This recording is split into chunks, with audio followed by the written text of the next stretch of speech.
Boa noite, sou a Cláudia da CF Marketing Digital para Saúde e a gente está em mais uma live falando sobre um assunto que é super abordado, que as pessoas têm muitas dúvidas, que é a cirurgia bariátrica, né? Um dos tratamentos aí para obesidade. E hoje a gente vai estar respondendo muitas dúvidas dos pacientes, porque a gente está, além dos cirurgiões que sempre estão com a gente, o Dr. Fábio, o Dr. Pablo, boa noite.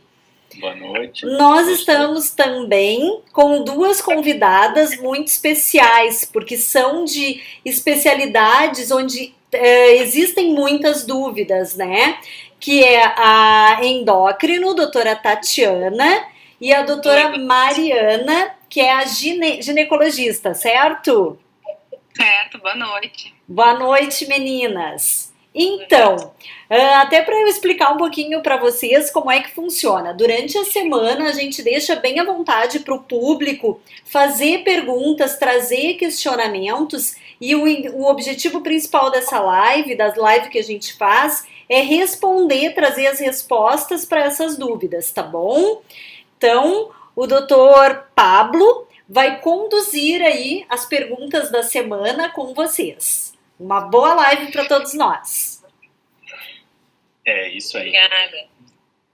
Bom, acho que mantendo a mesma ideia de uma discussão multidisciplinar dentro do assunto de cirurgia bariátrica, lembrando que nós já tivemos duas lives anteriores, dando um embasamento geral sobre nutrição, psicologia, a parte cirúrgica. A gente vai começar falando hoje sobre endocrinologia. Vamos falar com a doutora Tatiana, começando pelo básico, doutora Tatiana. Qual é o teu papel, o papel do endocrinologista no pré-operatório da cirurgia bariátrica?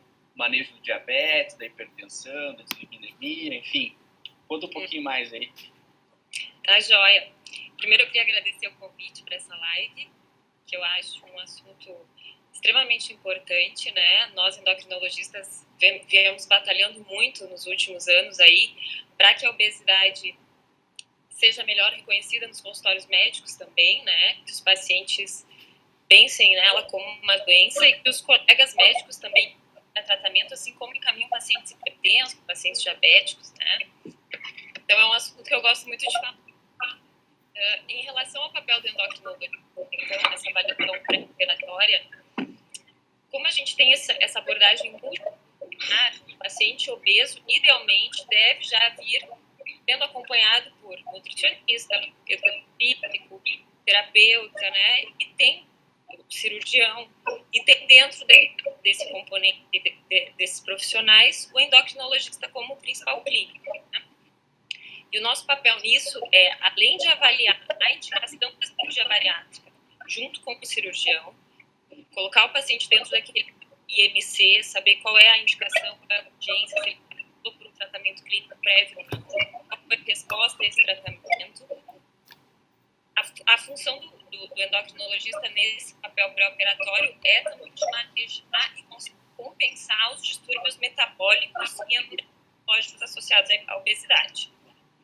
Esses pacientes geralmente vêm pressão alta, que é uma doença extremamente prevalente na obesidade, diabetes, alteração do colesterol. Alguns podem ter doença tiroidiana associada.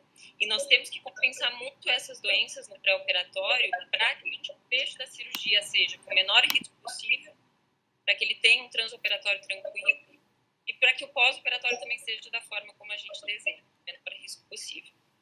Além disso, a gente tem dentro das doenças endocrinológicas, algumas podem fazer como causa de obesidade ou muito associada ao caso de um diagnóstico dessa doença, não nos adianta partir direto para a cirurgia bariátrica. A gente tem que tratar primeiro a causa da doença. A gente pode emagrecer somente pelo tratamento dessa causa, né?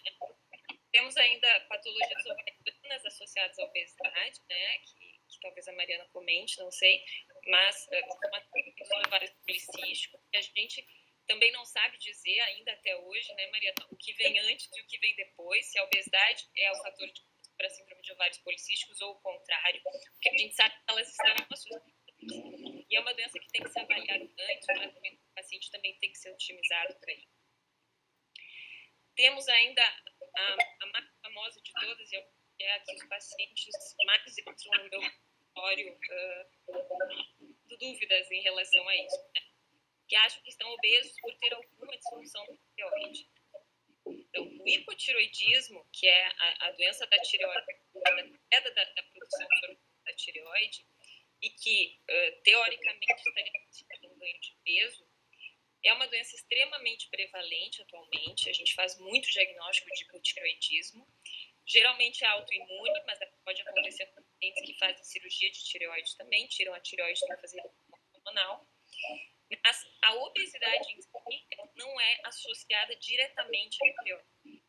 A gente sabe que o hipotireoidismo ele pode ter uma alteração metabólica nesses pacientes, eles podem sim ter uma dificuldade de emagrecimento, mas não um ganho de peso que justifique a obesidade. Mas é uma doença sim que tem que ser avaliada no pré-operatório, pode atrapalhar a perda de peso desse paciente futuramente, né? A gente tem ainda algumas doenças psiquiátricas que nós endocrinologistas acabamos avaliando muito, porque o paciente com obesidade, ele primeiramente procura o endocrinologista antes de um psiquiatra, né, nesse sentido. Então, a gente avalia muito o padrão alimentar do paciente e muitas vezes a gente faz diagnóstico, por exemplo, de transtorno compulsivo da alimentação periódica, que é a compulsão alimentar, que é uma outra doença que tem que ser muito bem compensada e avaliada antes de qualquer procedimento cirúrgico aí, para que não interfira nos resultados do procedimento. Então, em relação às indicações da cirurgia bariátrica, com certeza vocês já devem ter comentado em alguma das outras lives, né? Mas só para a gente passar rapidinho, a gente avalia os pacientes conforme o índice de massa corporal e classifica esses pacientes na tabela de IMC, né, conforme o grau da obesidade. E nós temos as indicações conforme esse IMC e as doenças associadas ao paciente. Então, o índice de massa corporal acima de 40, que é a obesidade mais grave, obesidade grau 3, vai ter indicação de cirurgia bariátrica se esse paciente apresentar falha inicial de tratamento clínico, sempre, né? Índices de massa corporal entre 35 e 39, obesidade grau 2, com a falha do tratamento clínico, nós temos a indicação da cirurgia bariátrica se o paciente tiver qualquer outra doença metabólica associada à obesidade, pressão alta, diabetes, alteração de colesterol, apneia do sono, até artrose, enfim, são várias as doenças. É muito difícil, inclusive, a gente ter um paciente que não se enquadre nisso aí, com esse grau de obesidade, né? E, mais recentemente, também foi incluído a obesidade grau 1 em pacientes diabéticos tipo 2 descompensados, que tenham algumas ressalvas aí, principalmente um diagnóstico de diabetes de até 10 anos, né? Porque é onde a gente vai ter maior impacto na resolução da doença e no controle metabólico do diabetes, né?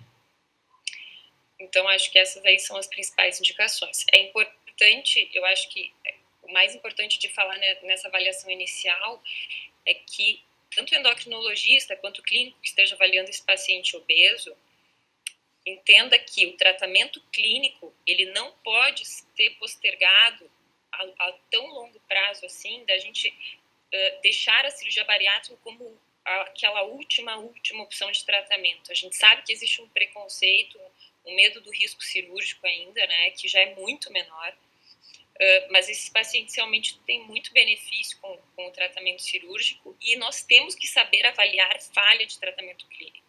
Não adianta a gente ficar insistindo em pacientes que não respondem ao tratamento clínico e ficar nessa zona que a gente consideraria uma zona de conforto, porque o paciente não quer cirurgia ou tem medo de cirurgia. A gente tem que saber explicar para esse paciente os benefícios da cirurgia e dar segurança ao paciente de que talvez essa seja a melhor opção nesse momento de vida dele, né? Acho que é isso. Perfeito, Tati.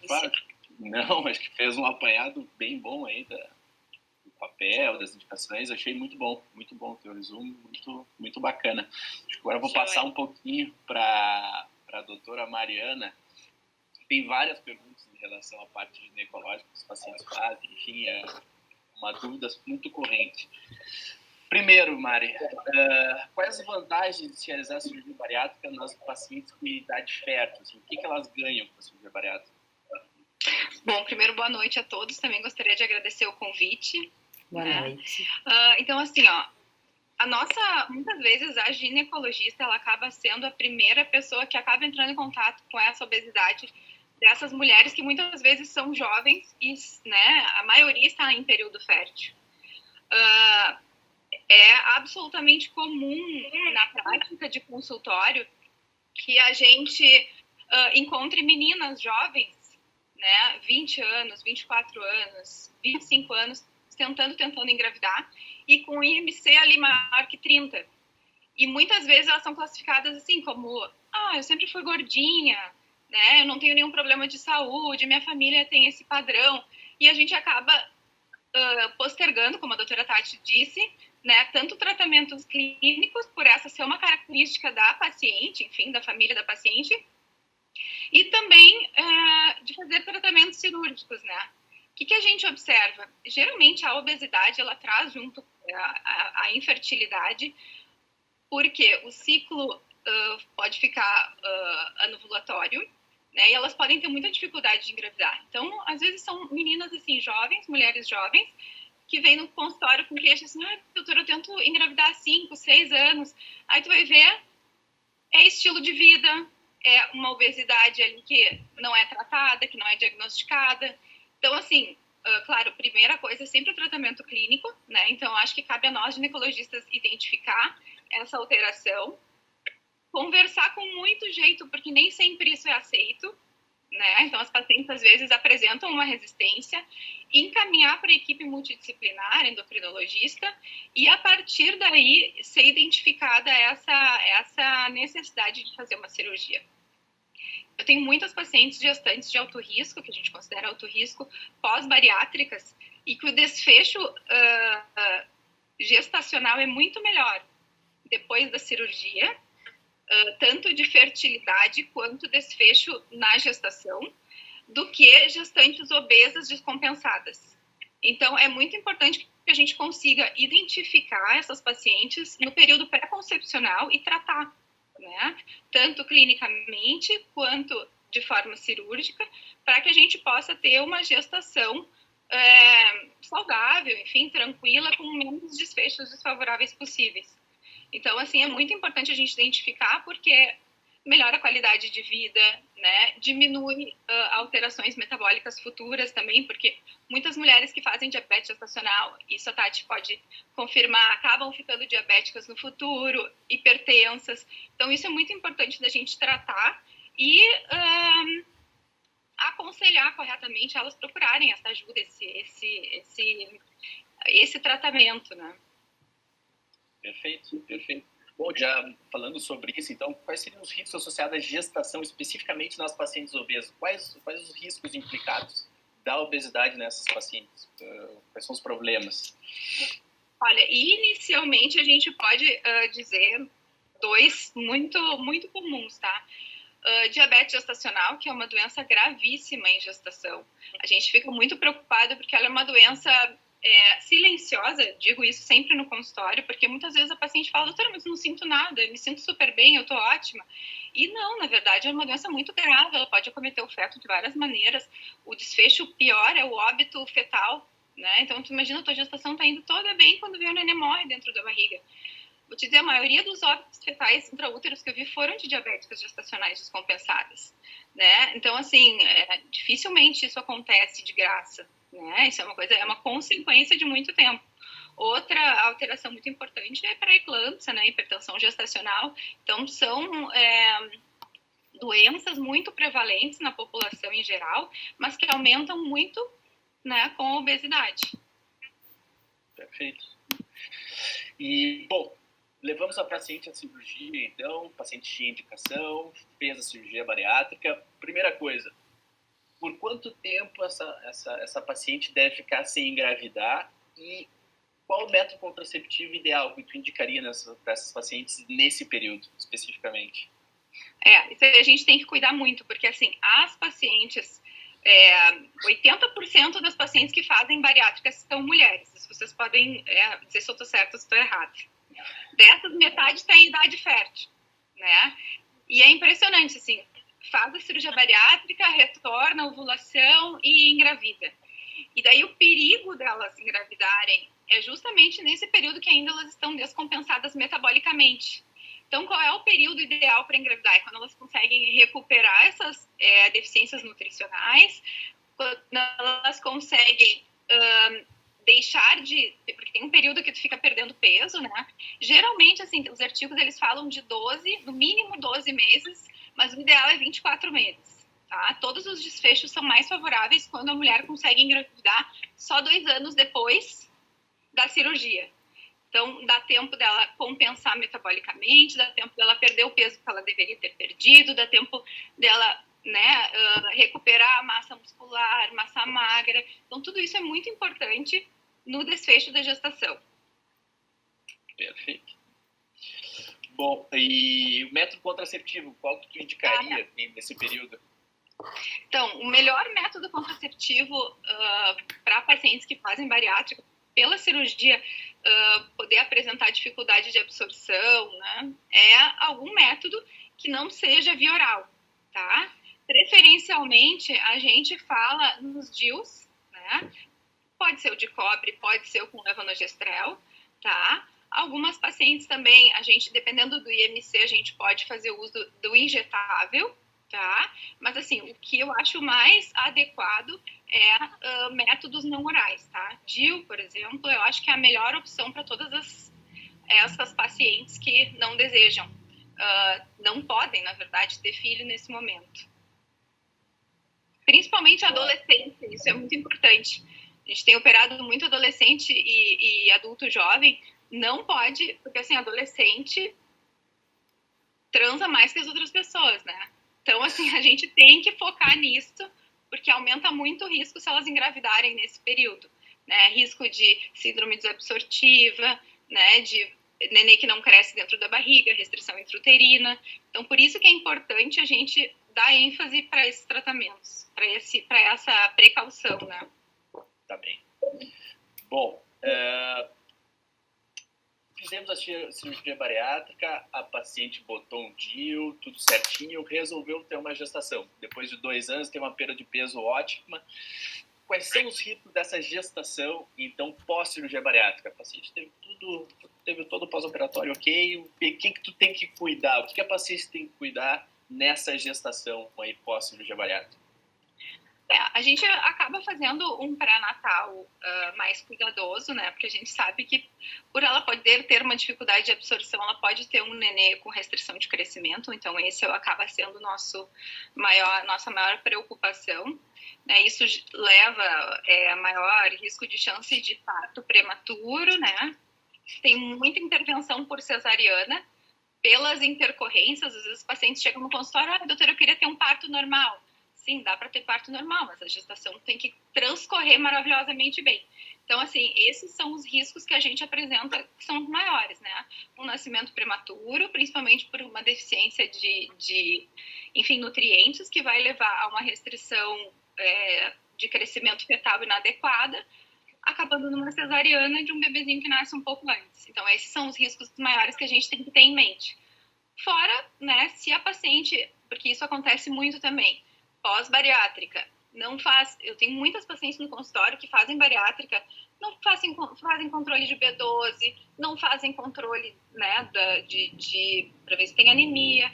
Então, essas patologias acabam complicando também, sendo um complicador importante da gestação. Então, para engravidar e na gestação, isso tudo tem que estar correndo perfeitamente bem para a gestação correr tranquilamente. Sim. Bom, falando um pouquinho fora, então, dos problemas vitamínicos, enfim, que tu falaste agora, acho que o Dr. Fábio, nós temos uma certa experiência com esses pacientes aí em pós-bariátrica, que acabam gestando, e, Dr. Fábio, tinha uma pergunta: quais os problemas cirúrgicos que podem ocorrer na gestação dessas pacientes? O que pode acontecer de problema cirúrgico? Nós tivemos alguns casos aí mais recentemente. O que o senhor poderia falar para nós aí? O senhor está no mudo. Exatamente.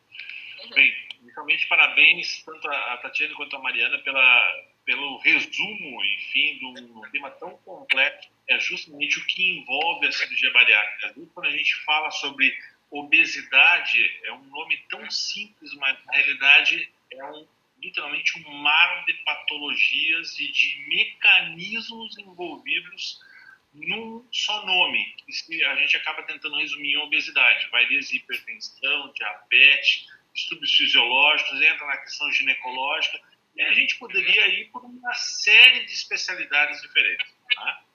Bem, como nós estamos hoje num assunto mais específico, que é justamente a questão ginecológica pós-obesidade, a questão da gravidez pós-cirurgia bariátrica, quando a gente fala em cirurgia bariátrica, é importante a gente lembrar que existem praticamente 40 tipos de cirurgia bariátrica diferentes. Tá? Hoje em dia são aceitos aqui no Brasil 5 tipos de cirurgia bariátrica, basicamente. Né? E a gente sempre tem que tentar diferenciar esses tipos de cirurgia bariátrica. Então, assim, teoricamente, quanto mais nós mexermos no nosso tubo digestivo, maior são as chances de complicações pós-cirurgia bariátrica quando vier uma obesidade. Porque a obesidade vai... a gestação. Né? O que a gestação vai modificar dentro do abdômen? Ela vai fazer o útero crescer, né? Aquela paciente, aquela gestante vai absorver mais nutrientes, como a Mariana colocou agora há pouco. E aí essa paciente, por um lado, ela pode ter deficiências vitamínicas em função da maior absorção do feto, e por outro lado, ela pode ter problemas mecânicos em decorrência do crescimento desse útero. Né? Então, assim, nas cirurgias em que eu só mexo no estômago, em que nós temos, por exemplo, a cirurgia de sleeve, né? Então, eu não mexo no intestino, eu só mexo no estômago, é muito raro, é difícil ter alguma complicação mecânica, porque à medida que o útero cresce, ele apenas acomoda melhor o estômago em direção superior dentro do abdômen. Agora, quando nós temos cirurgias em que se mexe no intestino, como, por exemplo, os diversos tipos de bypass existentes, bem, qualquer um desses pontos do intestino que dobrar, eu posso ter o que se chama de suboclusão intestinal ou até uma oclusão intestinal. Então, o paciente passa a ter o intestino obstruído, o paciente passa a não conseguir se alimentar, tem dores fortes, normalmente dores em cólica, passa a começar a ter vômitos, né, de repetição, e, eventualmente, isso pode, inclusive, forçar ou propiciar a formação de uma hérnia dentro do próprio abdômen, através de um orifício ou outro que se forma dentro do abdômen. Então, são complicações normalmente mais sérias, que logo tem que ser intervido nesses pacientes. Né? Essas intervenções não necessariamente são cirúrgicas, eu posso tratar isso apenas com uma sonda, descomprimir o intestino e esperar que esse trânsito intestinal volte ao normal. Mas, como a doutora Mariana colocou agora há pouco, todas essas pacientes são pacientes sempre de risco. Essa complicação de oclusão e de eventualmente alguma hérnia pode acontecer em qualquer momento da gestação. Ela normalmente é mais suscetível nas fases finais, quando o útero começa então a pressionar os outros órgãos, retifica o trânsito normal do intestino e aí eventualmente, se eu tiver um ponto fixo no intestino, ele pode dobrar, né? E aí ocorrer a oclusão. Basicamente, são as situações mais sérias que podem acontecer. E, por fim, uma situação mais amena, mas também que também é mais fácil o controle, é o refluxo. Né? Então, as cirurgias bariátricas, elas propiciam, elas facilitam a ocorrência de refluxo gastroesofágico, quer seja a cirurgia de bypass, quer seja a cirurgia de sleeve. Mas, normalmente, é uma situação mais facilmente controlável através de medicações.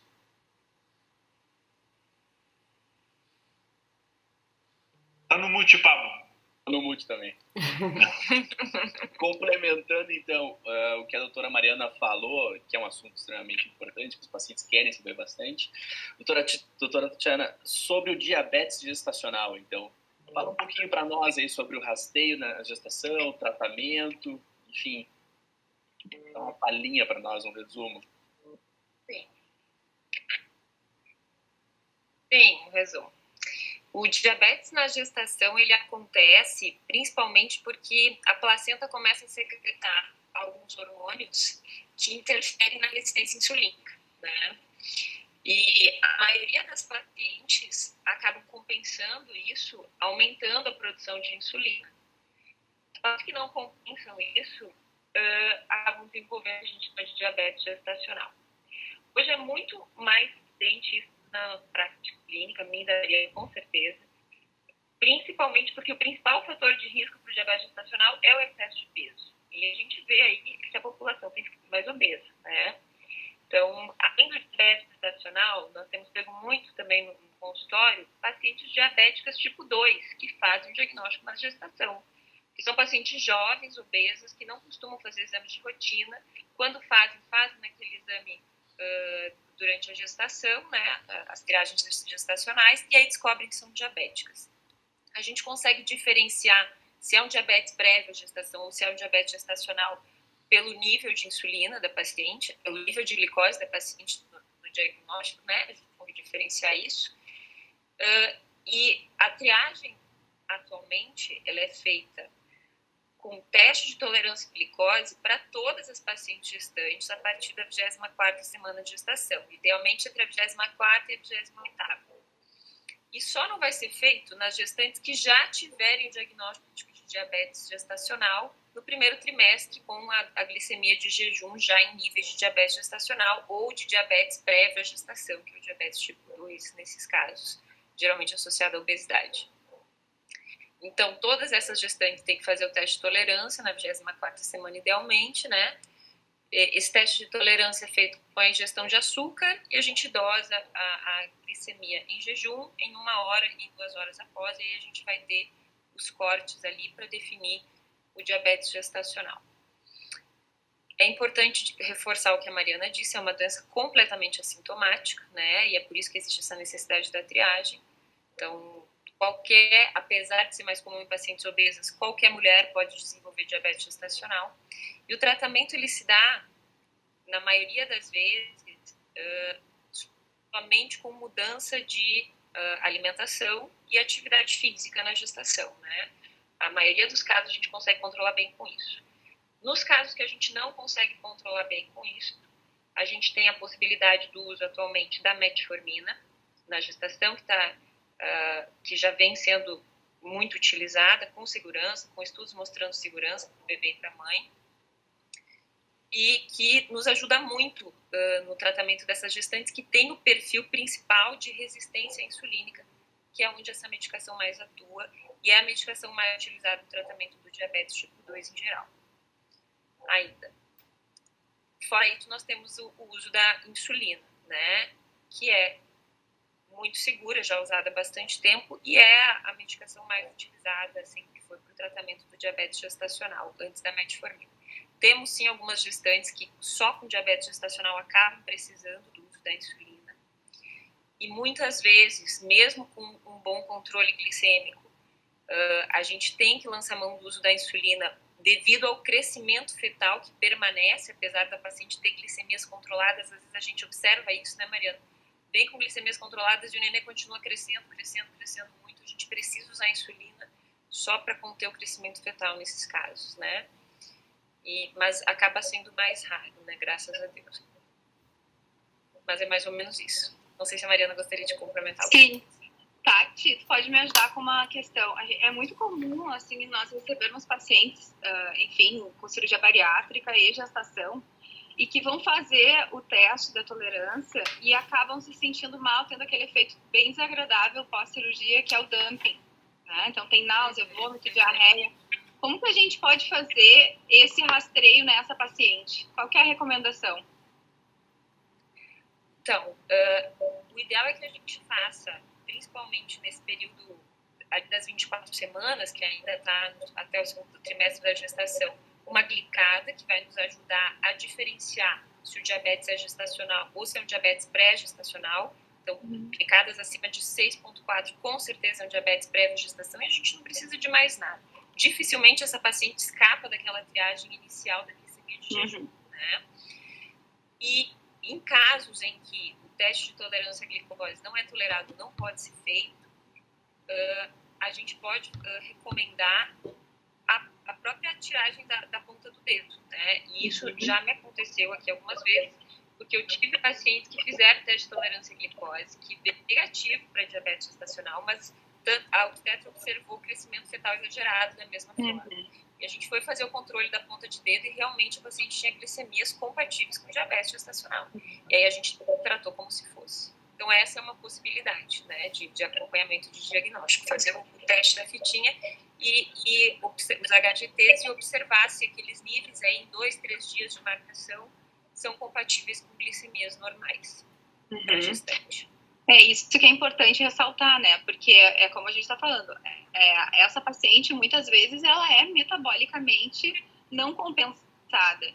Então, muitas vezes não é porque a gente fez o teste, deu negativo, que ela pode relaxar. Não, ela tem que ficar controlando a gestação até o último dia, até o dia do nascimento. Muitas vezes nós temos ali no consultório pacientes com 30 semanas com macrosomia fetal, o neném crescendo acima do esperado, com aumento de líquido amniótico. Então, são sinais que nos dão essa dica. Então, a gente tem que ficar de olho e cuidando exatamente todos os sinais, né? Por isso que é importante seguir a avaliação multidisciplinar, endocrinologista, nutricionista, né, atividade física. Então, isso é muito importante nesse contexto de gestação.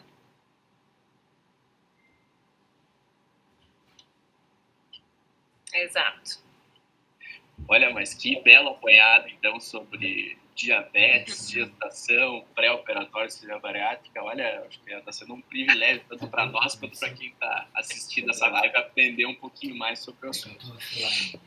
Pode passar um pouquinho agora para o pós-operatório. Doutor Fábio, já que nós estamos falando sobre diabetes, existe algum impacto na cicatrização dos pacientes, algum impacto do diabetes nos resultados pós-operatórios, pós-cirurgia bariátrica? Bem, com certeza sim. Eu só queria fazer um adendo ainda na questão anterior, da questão do teste de tolerância à glicose, tanto da curva glicêmica, desculpe, assim como da própria, às vezes, investigação de alguma intolerância nesses pacientes. A maior parte dos laboratórios hoje estão evitando fazer, né? E, infelizmente, boa parte dos laboratórios evitam fazer porque não querem correr o risco de um dumping no paciente dentro do laboratório e o paciente passar mal dentro do laboratório. E acabam proibindo esse tipo de teste agora, né? Isso é uma pena, né? Até porque algumas cirurgias simplesmente dão dumping, né? Vamos pegar um exemplo que hoje é a cirurgia mais feita de todas, né? Que é uma tendência de elevação, que é a cirurgia do sleeve, né? A cirurgia de sleeve pode até dar dumping, mas é interferente em relação à cirurgia dos bypass, né? Independente do tipo de bypass que vai ser feito. Mas a questão toda do diabetes tem impacto sempre em qualquer cirurgia de médio a grande porte. Todas as cirurgias, teoricamente, mas ela impacta mais as cirurgias de médio a grande porte. Então, teoricamente, assim, nós temos um paciente, por si, sendo obeso, já imunossuprimido, né? A gente pode considerar esse paciente como imunossuprimido, e no momento que ele tiver uma diabetes compensada, é pior ainda, né? Então, rapidamente, o diabetes, ele retarda o processo cicatricial, favorece taxas de infecção no pós-operatório, e daí a importância, a relevância de o mais compensado possível para a cirurgia, quando forem, né? Todo o controle que esse paciente vai fazer com o seu endocrinologista, com o seu nutrólogo, nutricionista no pré-operatório, certamente vão impactar diretamente nos resultados da cirurgia. Isso que muitas vezes a gente fala para os pacientes. O paciente está preocupado muitas vezes com a questão cosmética dele, de perder peso, de mudar a forma. E eu estou preocupado em dar vida para esse paciente, né? Então, para mim poder dar vida para esse paciente através da cirurgia, eu tenho que controlar as complicações dele, né?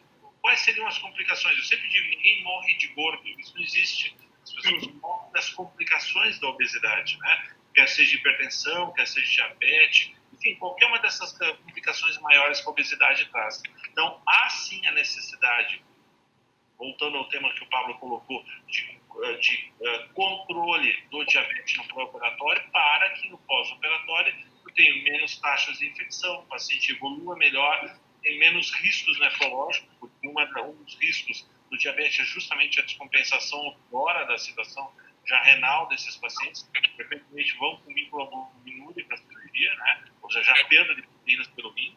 Então, todas essas situações devem ser controladas preferencialmente antes. Basicamente é isso, Pablo. Basicamente é isso. Não, acho que está bem. Uma pergunta fugindo um pouquinho do controle metabólico.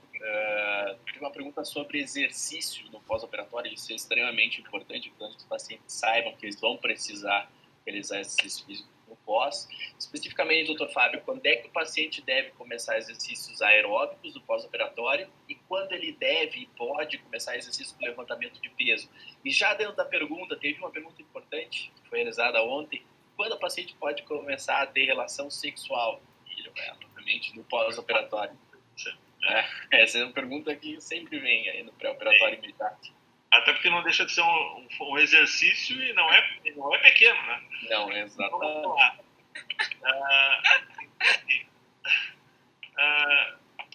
O exercício, a saída do leito é incentivada no paciente, no pós-operatório do paciente já nas primeiras horas. Né? Então, assim que o paciente chegar no quarto, ele já é incentivado a sair da cama, tentar caminhar, ir ao banheiro, ou seja, deambular. É uma coisa simples no pós-operatório, mas que nos previne várias complicações. Né? Em especial, a mais temida sempre é a trombose e a embolia das pernas. Tá? Bem, então os exercícios são recomendados já nas primeiras horas. À medida que os dias vão passando, então esses exercícios devem progredir. Né? A nossa orientação sempre é que o paciente consiga, ao final do primeiro mês, né, chegar em 1 hora de caminhada, pelo menos passe os seus 50 minutos de caminhada. Após a primeira semana, então na primeira semana eles são caminhadas leves, de 10, 15 minutos, preferencialmente de manhã e à tarde, e depois da primeira semana comece a ocorrer uma progressão para se chegar a 1 hora de caminhada ao final do primeiro mês. Em relação à questão de levantamento de peso, sempre se recomenda que pelo menos nos primeiros 30 a 40 dias evite se levantar pesos maiores. Né? O que são pesos maiores? Qualquer peso acima de 5 quilos, então se evite levantar, em especial muitas vezes puérperas, né? Tem nenéns, bebês em casa, né? E muitas vezes estão com bebês aí com 7, 8, 10 quilos em casa, tem que ter muito cuidado no levantar, ou às vezes a criança colocada no colo, passateia no colo da mãe, né? Então esse é um perigo. Qual é que é o grande perigo da força no pós-operatório? É a formação de hérnias. Então nós temos pontos sensíveis no abdômen, nos pontos cicatriciais, e nesses pontos pode romper a musculatura e formar então alguma hérnia. Né? Na questão sexual desses pacientes, sim, a princípio eles estão liberados desde o primeiro momento. O problema é a força, é o exercício que para esses pacientes não é pequeno. Vamos tentar imaginar um paciente com seus 120, 150 quilos. Então ele faz uma força enorme. Né? A recomendação sempre é que se tenha muita prudência no primeiro mês, sempre se tenha uma posição mais passiva, independente de quem for, homem ou mulher, né? Sempre se tenha a posição mais passiva e a coisa venha sempre com bom senso numa progressão. Tá? Eu sempre brinco com os pacientes, isso não significa que após o final do primeiro mês, alguém vai se atirar de cima do armário e brincar de Jane ou de Tarzan dentro do quarto. Né? Então, assim, há necessidade de prudência sempre. Isso aí, vamos com calma, pessoal. Eu acho que, assim, eu queria fazer uma pergunta para a doutora Mariana, nesse meio do caminho. Como tu vê a libido dos pacientes no pós-operatório de cirurgia bariátrica, das tuas pacientes no teu consultório? Como é que fica, enfim? Como é que os pacientes se sentem em relação ao estímulo sexual? Na verdade, é bem interessante porque, assim, a vida delas é uma antes e depois da cirurgia, né? Como elas acabam retomando essa questão de autoestima, cuidado com o corpo, enfim, elas acabam, né, retomando essa questão de libido e vida sexual. Isso acaba sendo muito importante. Então, elas acabam cuidando mais de si, do seu corpo, da sua saúde, né? Até tem pacientes que acabam trocando de marido por conta disso. Isso é muito frequente, é verdade. Então, assim, mas para a paciente, eu acho que tem uma melhora importantíssima, né? Aquela paciente que a vida inteira, ou por algum momento, acabou se sentindo mais por baixo, não estava se sentindo tão bem, não conseguia colocar a roupa que queria, não conseguia se arrumar do jeito que queria, e daqui a um pouco tudo começou a melhorar, né? às vezes o parceiro não consegue acompanhar essa evolução e às vezes o parceiro aproveita bastante, né? Então é uma coisa muito, para paciente eu acho maravilhoso, assim. Então se tem indicação de fazer, eu acho que tem que fazer, né? Dificilmente, enfim, pela nossa cultura, pelo nosso dia a dia, a gente vai conseguir ter essa perda de peso tão importante e rápida, né? A ponto de ter essa transformação somente da parte clínica, né? Então, uma mulher ali que tem 120, 130, 150 quilos, dificilmente ela vai conseguir emagrecer sozinha, né? É muito complicado. E junto com isso, vem muitos problemas metabólicos, né? Então, assim, eu acho que é fundamental. A vida sexual melhora bastante. E esse relato de que elas acabam até trocando de parceiro é verdade. Às vezes o marido não acompanha o pique, assim.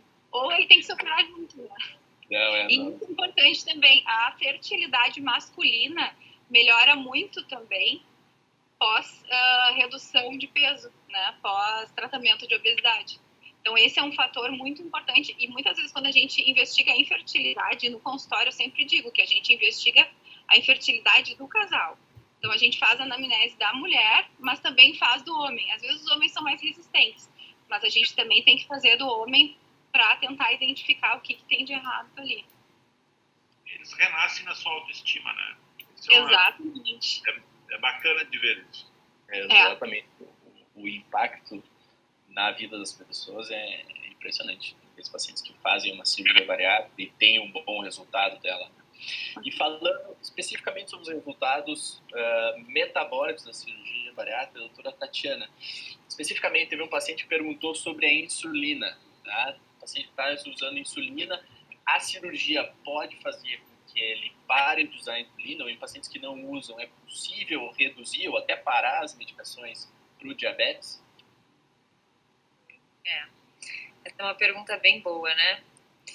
Como o Dr. Fábio disse, para nós, profissionais de saúde, assim, em geral, que trabalhamos com pacientes com cirurgia bariátrica, cirurgião de aparelho digestivo, enfim, cirurgião bariátrico, endocrinologista, ginecologista, para nós o impacto da cirurgia bariátrica é muito mais importante na questão de saúde, apesar das vezes o paciente vir procurar pela questão estética, né? Eu costumo dizer para os pacientes, não confunda cirurgia bariátrica com cirurgia plástica. Claro que essa questão do emagrecimento, a questão da estética, ela vem como um bônus adicional.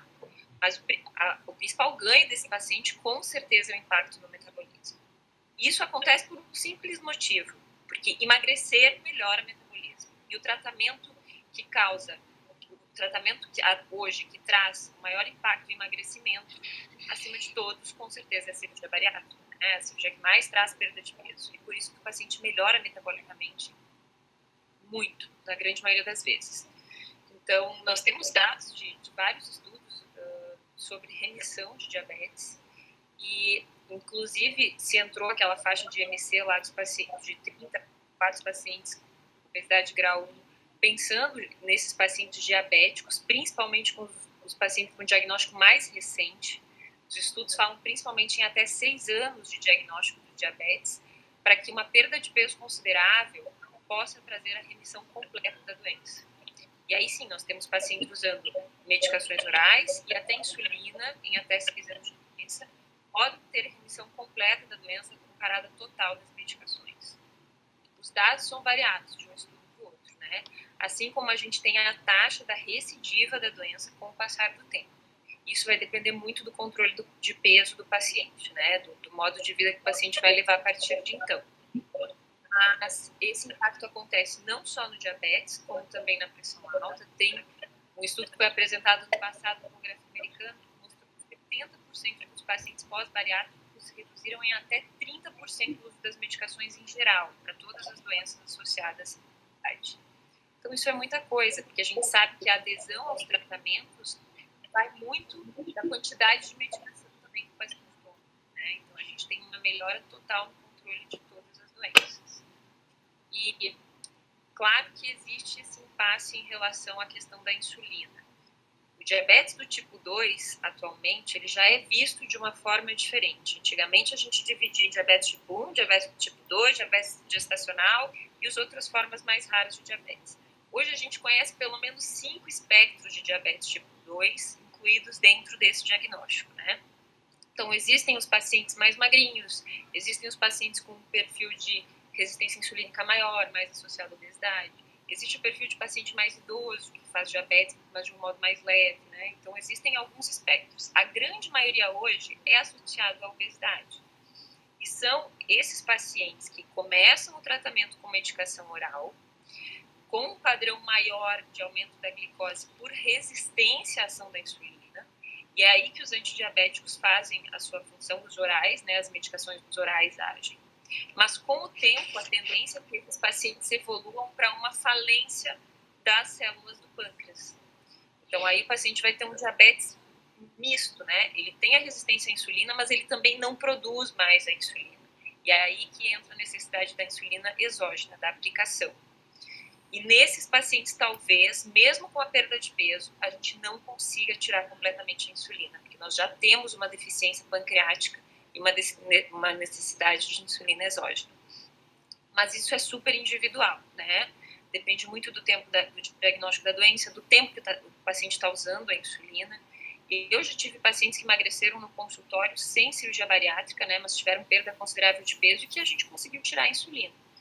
Então, isso realmente varia em cada caso.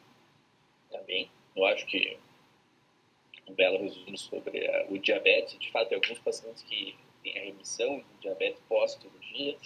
E quanto ao risco cardiovascular, o que poderíamos dizer em termos de redução do risco de infarto, AVC, pós-cirurgia bariátrica?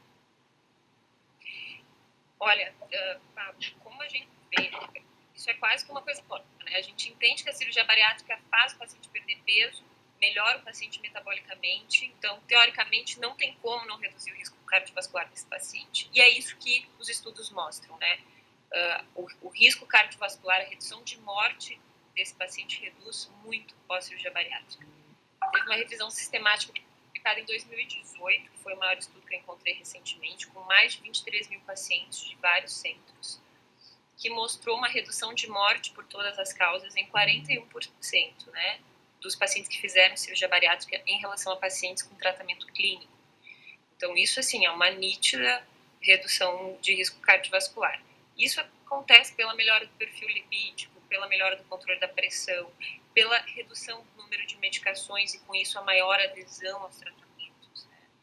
E o paciente já vai ter uma autoestima melhor, faz mais atividade física, tem uma melhora geral, melhora da apneia do sono, que também aumenta o risco cardiovascular. Então, quando a gente melhora todo esse perfil do paciente, é impossível que não caia o risco cardiovascular, e é isso que a gente observa na prática, e é isso que a gente busca com a perda de peso, né? Reduzir o desfecho pior e o desfecho final, que é morte. É isso que a gente não quer. Tá bem, Tatiana, eu acho que foi um belo resumo sobre o assunto, sobre doença cardiovascular. E eu acho que a última pergunta foi uma pergunta que surgiu hoje, tá? Que o nosso tempo está estourando, tem muita coisa para falar sobre o assunto, mas eu acho que a gente tem que ser um pouco mais sucinto. Surgiu hoje detalhes, doutor Fábio, especificamente sobre o refluxo.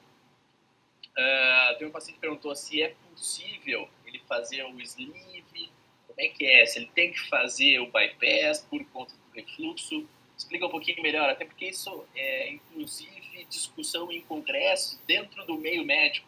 Explica para nós aí. Exatamente. Bem, vamos lá. Vou tentar resumir rapidamente assim. O sleeve é uma cirurgia que nasceu na década de 90, em meados de 1994, um cirurgião chamado Michel Gagne. Né? Ela fazia parte de um primeiro tempo de uma cirurgia chamada switch duodenal. Né? Então, no primeiro momento, se diminuía o estômago e, no segundo momento, então, se fazia o chamado bypass desse paciente. Só que o cirurgião percebeu, naquela época, que já na primeira etapa os pacientes perdiam horrores de peso. Né? E ele viu que era desnecessário fazer a segunda etapa. Entretanto, naquela época, ele fazia o sleeve, a cirurgia de sleeve, ou seja, ele tornava o estômago um tubo. Só que esse tubo dele não era tão fino, ele era mais largo e na época ele mantinha também o chamado antro do estômago. Ele deixava ainda um reservatório no estômago. No momento que fica um reservatório no estômago e eu deixo esse tubo irregular, muitas vezes o tubo assume um formato um pouco de ampulheta. Só quero cuidar que a ampulheta é uma complicação da cirurgia de sleeve, mas assim, ele fica mais estreito no seu meio e neste momento eu posso ter refluxo, tanto pelo estreitamento quanto pelo reservatório ao final do estômago. Quando o estômago se contrai, envia para cima quantidade de suco ácido ou alcalino que então em direção ao esôfago. Nos dias de hoje, esse tubo a gente realiza ele de forma fina, ele fica um tubo fino, ele não fica com esse reservatório ao final do estômago e também não fica com estreitamentos em seu formato. E com isso se evita não só a dilatação do estômago e o reganho de peso, que antigamente era um problema nas cirurgias de sleeve, como também se diminui o refluxo desses pacientes. Então hoje, se a gente faz uma cirurgia de sleeve com tubo fino, a incidência de refluxo é pequena no pós-operatório. E isso me permite também fazer, inclusive, cirurgias de sleeve em pacientes que tenham previamente, antes da cirurgia, doenças do refluxo. Então, por isso que hoje se voltou a aventar essa cirurgia novamente para pacientes que tenham doença do refluxo no pré-operatório, que até alguns anos atrás era até proibitivo se realizar a cirurgia de sleeve nesses pacientes. Ou seja, hoje, em resumo, a cirurgia de sleeve ela ajuda a diminuir o refluxo desses pacientes no pós-operatório. Perfeito, acho que está respondido então o nosso... E que o tubo seja fino, né? É importante isso aí. Detalhe. A técnica cirúrgica é importante, né, na condução da doença do refluxo. Bom, acho que está respondido o nosso seguidor. Cláudia, suas considerações finais, eu acho, né? Isso, então, ó, muito obrigada, acho que a live foi super esclarecedora para as pessoas que fazem bariátrica, para as pessoas que desejam fazer uma cirurgia bariátrica. Sempre ficam muitas perguntas, né? Então, mas eu acredito assim, a maioria das perguntas realmente foram respondidas, porque existem muitas questões a esse respeito. Da minha parte, agradeço, estava excelente, parabéns. Deixo para os convidados aí também se despedirem. Doutora Tatiana? Posso falar? Pode. Eu agradeço mais uma vez o convite. Como eu tinha dito, é um assunto que eu gosto muito de falar. E a gente está vendo aí recentemente o impacto da obesidade em vários momentos aí, de forma negativa na vida das pessoas, né? Atualmente com essa pandemia aí acometendo mais pacientes obesos.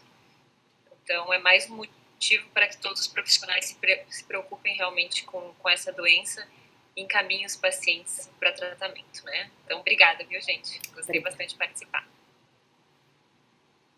Doutora Mariana, uma consideração? Gostaria também de agradecer pelo convite. Foi, para mim, também bastante esclarecedora essa parte cirúrgica e endocrinológica. Gostaria de me colocar à disposição, enfim, das pacientes que precisarem, enfim, para orientações, tanto no consultório quanto no Instagram, que a gente possa ter menos preconceito, né, a respeito desse tema de obesidade e encarar mais de frente isso como um desafio de qualidade de vida. Né, que isso pode realmente mudar a qualidade da vida, a saúde, né, a saúde dos familiares, então que isso possa ser um tema mais debatido e mais aceito. Tá? Então, muito obrigada pela oportunidade. Isso aí, bom, eu que agradeço, então, muito obrigado, Brisa, eu achei ótimo, acho que o pessoal que assistiu e vai assistir no YouTube, Instagram, enfim, vai ter uma informação completa sobre os assuntos. Muito obrigado.